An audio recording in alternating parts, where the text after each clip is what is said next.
बिहार के आदमी के चोरियो नहीं के करे आवत। अरे 500 रुपया लेके जकरा के विधायक रउआ बनावत नहीं, वो जब जीत के आएगा तो आपके और आपके बच्चों के हलक में उंगली डाल के 5,000 10,000 घूस लेगा और आप बाप बाप चिल्लाइएगा कि बिहार में बड़ा भ्रष्टाचार बा। हम पैदल चलत हनी 2 बरिस से, एगो हजाम मिलन हमारा रामनगर में, पूछने के भैया बताओ 35 बरिस से लालू नीतीश चलावत जा बिहार, ये दोनों में क्या फर्क बा? तो कहलस बहुत बढ़िया बात है भैया, हम तो हजाम हैं, अपने भाषा में बताई 35 बरिस के लालू नीतीश के राज में कोई फर्क नहीं है। जनता का हजामत तो दोनों में पूरा पूरा बनल बा। खाली फर्क इतने बा कि लालू के राज में जनता के हजामत अपराधी सब बनावत रहस, और नीतीश के राज में हजामत अब अधिकारी सब बना रहल बड़ा सब। लालू जी के राज में अंधेरा होने के बाद अपराधी सब गन लगाकर लूटता था। आई नीतीश भाजपा के राज में अधिकारी सब ब्लॉक में थाना में दीने में कलम लगा के लूटता सब। कोई ऐसा आदमी नहीं खान जे कि थाना में ब्लॉक में चल जा उनका 2,000 देले बगैर काम हो जाए। लेकिन 5 बरिस घूस देला के बाद, कष्ट कटला के बाद अभी भाजपा के आयल बड़न विधायक वोट मांगे तो सब आदमी अपन दाखिल खारिज के कष्ट भुला गए। अब नीतीश कुमार में उनका खराबी नहीं खे दिखत, अब उनका दिखत अब भूमिहार के है आगरा के है पिछड़ा के है। अब उनके के जाके वोट दी हन, तब वोट दी हन तब चुनाव के बाद नीतीश के लोढ़ा खई हन। यह कहे आइल बानी, न सुधरिएगा आप, क्योंकि आपको सुधरना ही नहीं है। जब आपको अपने और अपने बच्चों की चिंता नहीं है, वो आदमी दूसरे का चिंता क्या करेगा? यही बताने आए। अभी कोई कहतन राय जी कि प्रशांत किशोर का हाथ मजबूत कीजिए। अरे भाई, हमको आपका साथ ना चाहिए, आप हमारा हाथ क्या मजबूत करिएगा? आप तो अपने बच्चों का हाथे नहीं मजबूत कर सके, आप हमारा हाथ मजबूत कीजिएगा। हम कितना पूर्वक पूछते हैं आप। अरे जो आदमी अपने बच्चा के लिए नहीं खड़ा हुआ, वो प्रशांत किशोर के लिए खड़ा होगा। हम 2 बरिस पैदल चले कि 20 बरिस चल दी, आप न सुधरने वाले हो रे भाई। यही बताने आए। कोई वोट वोट न मांगते हैं, हाथ वोट नहीं जोड़ते हैं। ये भी नहीं कहेंगे राय जी जैसा कि आप अंगड़ाई लीजिएगा तब बिहार बदल जाएगा। घंटा कुछ नहीं होगा। आपका दुर्दशा जरा जाकर देख लीजिए रोड पर। हम आ रहे हैं गाड़ी से, इससे पिछड़ा इलाका कोई नहीं दिख रहा। काची के अंगड़ाई, खाली घर बैठ के अंगड़ाई लिया था। आपका दम कुछ नहीं है, आपका दम कुछ नहीं है। अगर दम होता तो ये जो नेता सब आप पर राज कर रहा है, इसको उखाड़ कर आप फेंक देते, लेकिन आपको दम नहीं है। कहता है बिहार में एक बिहारी 100 पर भारी। हम कहते हैं आपसे ज्यादा कोई कमजोर नहीं है। एगो गुजराती 100 गो बिहारी के मजदूर बना के खटावत ऐसे आदमी मोछ ऐठा ताड़न। एक बिहारी 100 पर भारी। आ लड़का भोजपुरी गाना सुन के नाचत आ हो गइलन सब मजदूर। मेरे भाई, आपके पुरखों की ताकत थी। यही बिहार है जो कभी ज्ञान का भूमि था। दुनिया भर से लोग यहाँ पढ़ने आते थे, लेकिन आज आपका हमारा जो बिहार है, ये मजबूत लोगों का बिहार नहीं है, ये मजदूरों का बिहार है, अनपढ़ों का बिहार है। हर घर से लड़का बाहर गया है पलायन करके 10,000 रुपया के रोजी रोटी के लिए। तो अगर इसको सुधारना है तो जगिए, आपके पास ये अवसर है। आदमी कहता हन कि 25 में जन सुराज के जितावल जाए। अरे भाई, अभी लक्ष्मी पूजा बाद दिवाली में लक्ष्मी जी के बुलावे खातिर क्या कल जाला? पूजा होला ना लक्ष्मी जी के, सब लोग पूजा करते हैं ना। लेकिन लक्ष्मी जी के पूजा करे से पहले सिखावल गइल बा कि 2 दिन पहले घर के बढ़िया से सफाई होई तबे लक्ष्मी जी आई हन। तो अगर 25 में जन सुराज का समृद्धि लाना है तो अभी उपचुनाव में ये जितना ही कूड़ा करकट बारंजा झाड़ू मार कर इनको बाहर कीजिए, तभी आपका भला होगा, न तो भला होने वाला नहीं। होना चाहिए कि नहीं होना चाहिए? एक अभी हथवा उठा के बोले कोई नेता काम नहीं किया है, तो अब बोलिए कि जो नेता काम नहीं किया, जिन नेताओं ने आपके बच्चों को लूटा है, जिन नेताओं ने आपके बच्चों को अनपढ़ मजदूर बनाया है, उसको वोट दीजिएगा कि नहीं दीजिएगा? हाथ उठाकर बोलिए दीजिएगा कि नहीं दीजिएगा। एक एक आदमी हाथ उठाकर बोलिए दीजिएगा कि नहीं दीजिएगा? नहीं ना दीजिएगा, नहीं ना दीजिएगा। अब दीजिएगा तो अपने बच्चों का पाप का भागी कौन होगा? आप खुद होइएगा।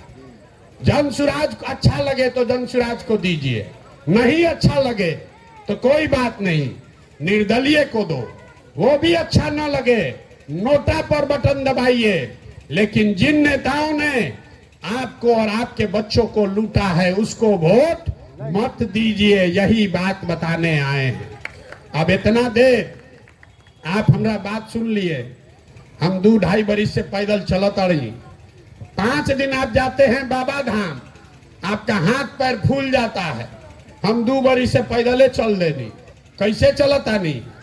ये चल रहे हैं ऊपर वाले के कृपा से और आप जैसे लोगों के दुआ और आशीर्वाद से। तो ये जो समाज के जगावे समझावे के काम शुरू कैले बानी, अगर आपको लगता है कि ठीक काम कर रहे हैं तो और कुछ नहीं, वोट जिसको देना है दीजिए, लेकिन अपना आशीर्वाद अपने बेटे प्रशांत किशोर को हाथ उठाकर एक बार आशीर्वाद दीजिए और बताइए कि ये प्रयास होना चाहिए कि नहीं होना चाहिए। जरा जोर से बोलिए, पीछे के लोग तक बोलना है, ये होना चाहिए कि नहीं होना चाहिए? होना चाहिए। अरे तो इतना देर से सब कड़वा कड़वा बात कहनी, करैला ऐसा कड़वा बात बोलनी, फिर भी आप हमको आशीर्वाद दे रहे हैं। तो जाने से पहले 2 मीठा बात सुनकर जाइए। भगवान ने हमको जो शक्ति बुद्धि पैसा साधन दिया है, लोग कहता है कि हम जिसको सलाह दे दें, जेकरे हाथ पकड़ ली वही आदमी जीत के राजा हो जाएगा। तब की हाली संकल्प लेके आइल बानी, जितना शक्ति भगवान देले बाड़ा, अगला 2 बरिस में पूरा बिहार पैदल चल के यहाँ पर ऐसा व्यवस्था बनाएंगे जिसमें लालू का राज नहीं, नीतीश का राज नहीं, मोदी का राज नहीं, प्रशांत किशोर का भी राज नहीं। 2025 में आपका जनता का राज कायम होना चाहिए। होना चाहिए कि नहीं होना चाहिए? जोर से बोलिए, होना चाहिए कि नहीं होना चाहिए? होना चाहिए ना। तो जब ये जनता का राज 2025 में बनेगा तो नाल एक 2-3 संकल्प बा याद कर लीजिए। नाली गली बने चाहे मत बने, स्कूल अस्पताल जब सुधरी तब सुधरी, लेकिन पहला संकल्प है कि साल भर के अंदर जितना आपके घर का बाल बच्चा गया है बाहर मजदूरी करने, जो बच्चे यहाँ बेरोजगार बैठे हैं, उसको नौकरी हो या न हो, लेकिन सभी के लिए कम से कम 10 से 12 हजार रुपया के रोजी रोजगार का व्यवस्था यहीं पर करके दे दिया जाएगा। होना चाहिए कि नहीं होना चाहिए? होके चाहिए तो जोर से बोलिए, होना चाहिए कि नहीं होना चाहिए?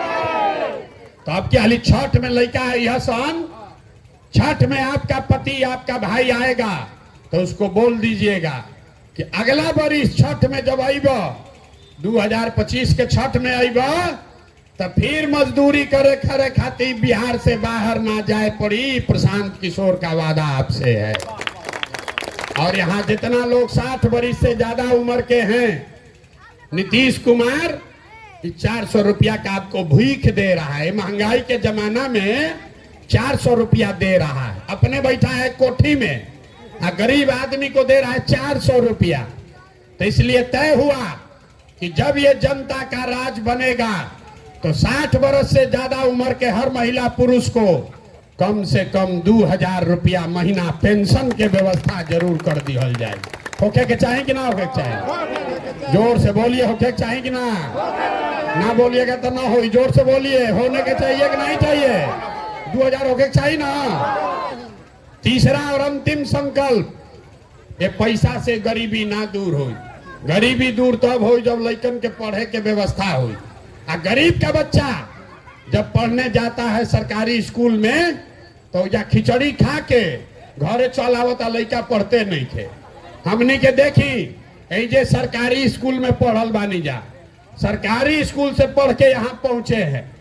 नीतीश लालू के सरकार में पढ़ाई का व्यवस्था पूरा बर्बाद कर दिया, गरीब का बच्चा सब मजदूर बन गया। तो जनता का जब राज अगले बरस बनेगा, तो जब तक सरकारी विद्यालय ना सुधरी तब तक आप अपने बच्चा को प्राइवेट स्कूल में भेजिए, अंग्रेजी स्कूल में, और उसका पढ़ाई का खर्चा फीस सरकार के ओर से भरा जाएगा। होके के चाहिए ना भाई, गरीब के बच्चा भी अंग्रेजी स्कूल में पढ़े के चाहिए ना, चाहिए कि नहीं चाहिए? तो हम आपसे मांगे कुछ नहीं, एक ही चीज मांग रहे हैं। जिन नेताओं ने आपको ठगा है, बर्बाद किया है, आपके बच्चों का जीवन लूटा है, चाहे आपके जात का है कि धर्म का, उसको वोट मत दीजिए, ना तो ऊपर वाला भी माफ नहीं करेगा। वोट नहीं ना दीजिएगा। जो ये लोग चोरी बदमाशी किया है उसको वोट नहीं ना दोगे भाई ना। भी बहुत आदमी हाथ नहीं कर उठावत ना, सुधरिए ना आदमी, हाथ उठा कर बोलिए, एक एक आदमी को हाथ उठाना है। वोट नहीं ना दीजिएगा चोर बदमाश को, जोर से बोलिए, दीजिएगा कि नहीं दीजिएगा? नहीं ना दीजिएगा। एक बार अपने बच्चों के लिए ईमानदारी रखिएगा ना।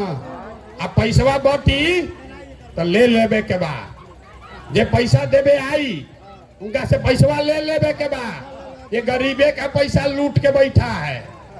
पैसा लेने के बाद अंदर जाकर जेकरा के मन हो ओकरा के वोट दियाई, लेकिन पैसा जो बांट रहा है गरीब का लूट के, सबसे पैसा ले लेना है, आप ही का पैसा है, याद रही ना। तो वोट केकरा के दिया है? अब किया ली जॉन सुराज के देवे से ना हुई। एक बार संकल्प लीजिए, एक बार जीवन में वोट नेताओं के बच्चे के लिए नहीं, अपने अपने बच्चों के पढ़ाई रोजगार के लिए देना है। देना है कि नहीं देना है? अपना बच्चा के लिए जरा जरा वोट देना, हाथ उठाइए तो जरा हाथ उठाइए, किसको किसको अपने बच्चों के लिए वोट देना है। आज नहीं उठावती नेताजी के बच्चा खाती दी हंजा ना मनी हंजा, अभी बोलिए हाथ उठाकर, अपने बच्चों के लिए वोट देना है कि नहीं देना है? देना है। तो एक बार मिट्टी के सम्मान खाती एक बार बोल दिया जाओ, हम बोलब जय बिहार, आपको बोलना है जय जय बिहार, जय बिहार। ना जाके आदमी में दम नहीं थे, अतना नेता सब चूस ले ले बड़ा सन कि मुंह में आवाजों नहीं खे निकला। बड़ा लूटा है यहाँ का नेता सब। एक बार पूरा ताकत से बोलिए जय बिहार। आप पीछे के आदमी सब झारखंड में रहते हैं, अरे बिहारी को क्यों गरियावत आसन पूरा देश में। एक बार तो बिहार के नारा बोलो भाई, जय बिहार, जय बिहार, जय बिहार। घबराइए मत, एक बरस में आपको ये व्यवस्था बना कर देंगे, आपके बच्चों को पढ़ाई रोजगार के लिए बाहर नहीं जाना पड़ेगा। बहुत बहुत धन्यवाद।